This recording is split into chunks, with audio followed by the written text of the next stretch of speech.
শেষ মুহূর্তের নাটকে ব্রাজিলের জয়। বিশ্বকাপের মঞ্চে আবারও প্রমাণ হলো ব্রাজিলকে হারাতে হলে শুধু ভালো ফুটবল খেললেই হবে না, শেষ বাঁশি বাজা পর্যন্ত লড়াই করতে হবে। বিশ্বকাপের দ্বিতীয় রাউন্ডে জাপানের বিপক্ষে রোমাঞ্চকর এক ম্যাচে পিছিয়ে পড়েও দুর্দান্ত প্রত্যাবর্তন করে রাউন্ড অফ 16 নিশ্চিত করেছে ব্রাজিল। হিউস্টনের মাঠে শুরু থেকেই দেখা যায় দুই দলের ভিন্ন কৌশল। ব্রাজিল বল দখলে আধিপত্য রাখলেও জাপান ছিল ভয়ঙ্কর কাউন্টার অ্যাটাকে। প্রথমার্ধে ব্রাজিলের রক্ষণ ব্যাট করে 29তম মিনিটে গোল করে এগিয়ে যায় জাপান। গোল খাওয়ার পর ব্রাজিল আক্রমণের গতি বাড়ায়। দ্বিতীয়ার্ধে কোচ আনচেলত্তির পরিবর্তন কাজে দেয়।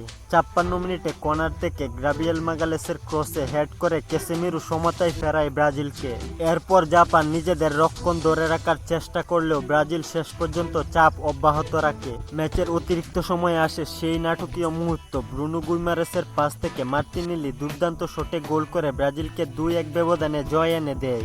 এই ম্যাচে ব্রাজিলের সবচেয়ে বড় শক্তি ছিল অভিজ্ঞতা। কঠিন পরিস্থিতিতেও তারা ধৈর্য হারায়নি। অন্যদিকে জাপান দেখিয়েছে তারা এখন বিশ্ব ফুটবলের বড় দলগুলোর বিপক্ষে লড়ার জন্য প্রস্তুত। পিছিয়ে পড়ে দুর্দান্ত কামব্যাক করা এই জয়ে ব্রাজিল এখন বিশ্বকাপের শেষ ষোলোতে। সামনে তাদের আরো বড় লক্ষ্য, কারণ আনচেলত্তির দল এবার ষষ্ঠ বিশ্বকাপ শিরোপার স্বপ্ন নিয়ে এগিয়ে যাচ্ছে।